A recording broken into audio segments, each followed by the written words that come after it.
है और काफ़ी दमदार भर्ती है साथियों। ऐसी भर्ती हमें लगता है कि ये बार बार आपको नहीं देखने को मिलेगा।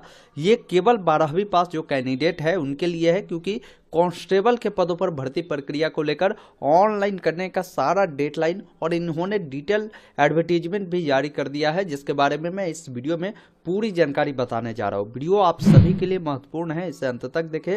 पसंद आए तो इसे लाइक और दोस्तों के साथ शेयर जरूर करें। चाहते हैं इस प्रकार की लगातार अपडेट मिले तो चैनल को सब्सक्राइब कर ले, ताकि आगे भी इस प्रकार की जो भी अपडेट होगा मैं देने का काम करूँगा। फिलहाल अभी जो है मैं देखेंगे central selection board of constable के आधिकारिक वेबसाइट पर है और देखेंगे 11 मार्च 2025 के डेट में इन्होंने कांस्टेबल को लेकर एक एडवर्टीजमेंट जारी किया है, जिसमें सारी जानकारी इन्होंने बताया है। अभी जो देख पा रहे होंगे ये इनका डिटेल एडवर्टीजमेंट है, जिसका विज्ञापन संख्या 01/2025 है। सबसे पहला चीज़ है साथियों कि इस पद का जो नाम है वो सिपाही है, जिसे हम लोग इंग्लिश में कांस्टेबल के नाम से जानते हैं। बात की जाए भर्ती की पदों की संख्या तो 19,838 है। मतलब समझ लीजिए कि 20,000 सीटें पर भर्ती आप सभी की हो रही है। अभी हाल ही में जो है 21,000 से भी अधिक सीटों पर भर्ती जो है हुई है, जिसका सारा प्रक्रिया लगभग जो है यहाँ पर संपन्न हुआ है। अभी इस भर्ती को कंप्लीट नहीं कराई गई, लेकिन ये भी बहुत जल्द आपको 1 से 2 महीना में कंप्लीट करा ली जाएगी। और इस भर्ती के लिए भी आवेदन आपके जो स्टार्ट हो रहा है वो 18 मार्च 2025 से हो रहा है, और आप इसका फॉर्म लास्ट डेट जो भर पाएंगे वो 18 अप्रैल 2025 तक भर पाएंगे। बाकी भर्ती को लेकर आप कहेंगे कि योग्यता क्या है, तो देखिए साथियों आपकी जो योग्यता है 18/4/2025 तक जो है इंटरमीडिएट कंप्लीट हो जानी चाहिए। मतलब अगर आपका इंटर का रिजल्ट वो तो हर हाल में मार्च महीने में आ जाएगा। जो बच्चा अगर 18 वर्ष का हो गया है और उनका रिजल्ट मार्च तक आ जाता है, इस अप्रैल तक 18 अप्रैल से पहले तक आप फॉर्म को अप्लाई कर सकते हैं। ये अच्छा मौका हो सकता है जो अभी बच्चे 12वीं पास करेंगे उनके लिए भी। बात की जाए इस भर्ती को लेकर तो भर्ती प्रक्रिया होगी कैसे, तो भर्ती प्रक्रिया जो होगी इसमें लिखित परीक्षा होगी। लिखित परीक्षा में जो कैंडिडेट क्वालिफाई करते हैं उनका फिजिकल होता है। फिजिकल के अनुसार ही आपकी डॉक्यूमेंट वेरिफिकेशन ज्वाइनिंग प्रक्रिया होती है। अब देखिए सबसे पहला चरण आपकी जो होगी वो प्रथम चरण क्या होगा, लिखित परीक्षा। लिखित परीक्षा 100 अंकों का होगा, जिसमें सारे प्रश्न वस्तुनिष्ठ प्रकार के होंगे। इसमें 2 घंटे की आपको अवधि दी जाएगी। 100 प्रश्न 100 अंकों के होंगे। प्रत्येक सही पर जो है आपको 1 अंक दिए जाएंगे। और ख़ास बात ये भी है कि कोई भी निगेटिव मार्किंग नहीं इसमें होता है। बाकी जब इसमें आप क्वालिफाई करते हैं ना तो आपकी द्वितीय चरण होती है, वो शारीरिक दक्षता परीक्षा होता है। शारीरिक दक्षता परीक्षा में जो बुलाई जाएगी, जो लिखित परीक्षा होगा, लिखित परीक्षा में जो बच्चे क्वालिफाई करेंगे तो जो भर्ती है भर्ती के 5 गुना कैंडिडेट को ये शारीरिक परीक्षा में ये लोग जो है वो बुलाएंगे। बाकी इसमें अंतिम मेधा सूची जो बनती है वो लिखित परीक्षा सिर्फ क्वालिफाइंग नेचर का होता है। आपकी शारीरिक परीक्षा पर ही, यानी दौड़ जो होता है आपकी हाइट होती है, इस पर ही आपकी जो है फाइनल रनिंग बनेगी। तो विशेष तौर पर आपको ध्यान रखना है कि दौड़, गोला फेंक, जो ऊंची कूद होता है, इन सब में जितना बेहतरीन तैयारी करेंगे ना साथियों, आपको सिलेक्शन की जो चांसेस है वो बहुत ज़्यादा बढ़ जाएगी। अब ध्यान रखिएगा लिखित परीक्षा जो होगी, लिखित परीक्षा में कम से कम 30% अंक जो है लाना होगा क्वालिफाई करने के लिए, शारीरिक दक्षता में आने के लिए। उससे कम आएगा ना तो आप फेल हो जाएंगे। मतलब 100 में 30 लाना होगा पास करने के लिए, लेकिन इसमें कैंडिडेट की संख्या ज़्यादा होती है तो आपको कोशिश करना है कि जितना अधिक लिखित परीक्षा में भी ला सके तो वो बेटर होगा आपके लिए। आपको शारीरिक जो दक्षता परीक्षा है उसमें आपको मौका मिलेगा। और भी यहाँ पर जानकारी आपको दिए गए हैं कि भर्ती में अप्लाई करने के लिए न्यूनतम उम्र किस कैटेगरी को कितना रखा गया है। जैसे जनरल के कोई कैंडिडेट है पुरुष एवं महिला तो उनको 18 साल न्यूनतम होना चाहिए, अधिकतम 25 साल इसमें होना चाहिए। एज में रिलैक्सेशन मिलते हैं। वही BC EBC वाले कोई है तो उनको 18 से 27 वर्ष दिए गए हैं। उसके अलावा कोई महिला है BC EBC के तो उनको 18 से 28 दिए गए हैं। अनुसूचित जाति जनजाति के लिए जो पुरुष महिला है उनको 18 से 30 दिए गए हैं। और सभी कैटेगरी के जो कैंडिडेट है जो बिहार के निवासी है उनको 5 सालों का छूट भी इसमें देखने को मिलेगा। OBC के केस में 3 साल, SC ST को 5 साल मिलता है।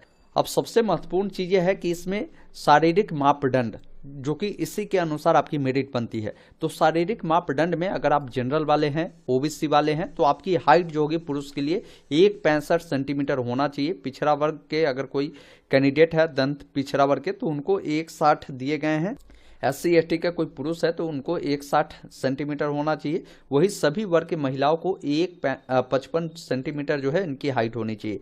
चेस्ट की बात की जाए तो मेल कैंडिडेट के लिए जनरल BC वाले कैंडिडेट को बिना फुलाए 81 सेंटीमीटर, फुलाकर 86 सेंटीमीटर, अत्यंत पिछड़ा वालों के लिए भी 81 से 86 होना चाहिए, मिनिमम 81 फुलाकर 86 होना चाहिए। और कोई SC ST वाले हैं तो इनका क्या है कि बिना फुलाए जो है उनका होना चाहिए 79 सेंटीमीटर, फुलाकर 84 सेंटीमीटर। महिलाओं के लिए ये जो है मान्य नहीं है। बाकी वजन की बात की जाए तो वजन जो है न्यूनतम महिला अभ्यर्थी के लिए 48 केजी होना जरूरी है। बाकी जो आपकी प्रथम चरण लिखित परीक्षा होगी तो लिखित परीक्षा का इन्होंने बताया है कि भाई किस अनुसार सिलेबस होगा, OMR शीट पर हम लोग परीक्षा लेंगे तो कैसे होगा, वो सारी चीज़ें ऑलरेडी बताई गई है। उसका पाठ्यक्रम क्या है कि जो बिहार विद्यालय परीक्षा समिति की जो 10वीं की लेवल होती है मैट्रिक का, हिंदी, इंग्लिश, गणित, सामाजिक विज्ञान जिसमें इतिहास, भूगोल, नागरिक होते हैं, अर्थशास्त्र होते हैं, विज्ञान में फिजिक्स, रसायन, केमिस्ट्री होते हैं, इसके अलावा सामान्य ज्ञान और समसामयिक जो मामले होते हैं इससे संबंधित जो है आपको प्रश्न देखने को मिलेगा। बाकी जो द्वितीय चरण होगा शारीरिक दक्षता परीक्षा, शारीरिक दक्षता परीक्षा के लिए किस अकॉर्डिंग ये लोग अंक देंगे समझ लीजिए। जैसे जो रनिंग होंगे, रनिंग के लिए अधिकतम जो है 50 अंक दिए जाएंगे। अब इसमें सभी कोटि के जो पुरुष है उनको 1.6 किलोमीटर की रनिंग करनी होगी। अधिकतम 6 मिनट है, इससे अधिक समय लेंगे तो आप फेल माने जाएंगे। लेकिन इस दौड़ को अगर आप 5 मिनट से कम सेकंड में कंप्लीट कर लेते हैं तो सीधा 50 अंक आपको मिल जाएंगे। अगर आप 5 मिनट 20 सेकंड तक कंप्लीट करते हैं तो 40 अंक मिल जाएंगे। वही 5 मिनट 20 सेकंड से अधिक समय लेते हैं और 5 मिनट 40 सेकंड तक करते हैं तो 30 अंक मिल जाएंगे।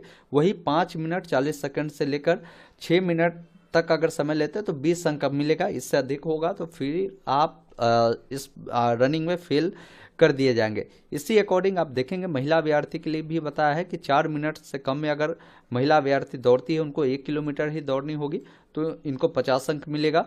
4 मिनट 20 सेकंड तक दौड़ती है तो इनको 40 अंक मिलेगा। वही 4 मिनट 20 सेकंड से 4 मिनट 40 सेकंड तक दौड़ती है तो 30 अंक, और 4 मिनट 40 सेकंड से 5 मिनट तक तो इसके लिए 20 मिलेगा। और इससे अगर अधिक लेते हैं तो आप फेल माने जाएंगे। गोला फेंक के लिए अधिकतम 25 अंक मिलेंगे। तो देखिए ये 16 पाउंड का गोला होगा, ये ध्यान रखिएगा, और 16 फीट आपको फेंकना होगा। अगर आप 16 फीट से 17 फीट फेंकते हैं तो सीधा 9 नंबर आपको यहाँ पर मिल जाएगा। वही 17 फीट से 18 फीट फेंकते हैं तो 13 नंबर, वही 18 से 19 फेंकते हैं तो 17 नंबर, 19 से 20 फीट फेंकते हैं तो 21 नंबर, और 20 फीट से ज़्यादा फेंकते हैं तो 25 नंबर आपको मिल जाएंगे। और यहाँ पर बोला गया है कि 16 फीट से कम अगर आप फेंकते हैं तो आप असफल घोषित कर दिए जाएंगे। महिला अभ्यर्थी के लिए 12 पाउंड का 12 फीट फेंकना होता है। अगर आप 12 से 13 फीट फेंकते हैं तो 9 अंक, वही 13 से 14 फेंकते हैं तो 13 अंक, 14 से 15 पर आपको 17 अंक, 15 से 16 पर 21, और 16 से ज़्यादा पर 25 अंक आपको जो है यहाँ पर दे दिए जाते हैं। बाकी ऊंची कूद जो होगी वो भी 25 अंकों का होता है, जिसमें क्या है कि सभी वर्ग के जो पुरुष अभ्यर्थी है इनको बोला गया कि न्यूनतम ऊंचाई 4 फीट है। अगर 4 फीट अगर आप करते हैं तो 13 अंक आपको मिलेंगे।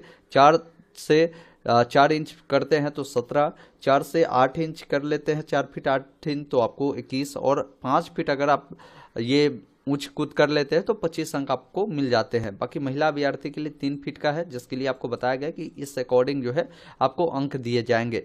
बाकी जब आपकी फाइनल मेरिट बनेगी वो आपके यही जो शारीरिक दक्षता हुए हैं जिसमें रनिंग, ऊंच कूद, गोला फेंक, इन सब में जो भी अंक आपने प्राप्त किया है इसके अकॉर्डिंग ये लोग पैनल बनाकर आपकी जो है मेरिट बना देगी।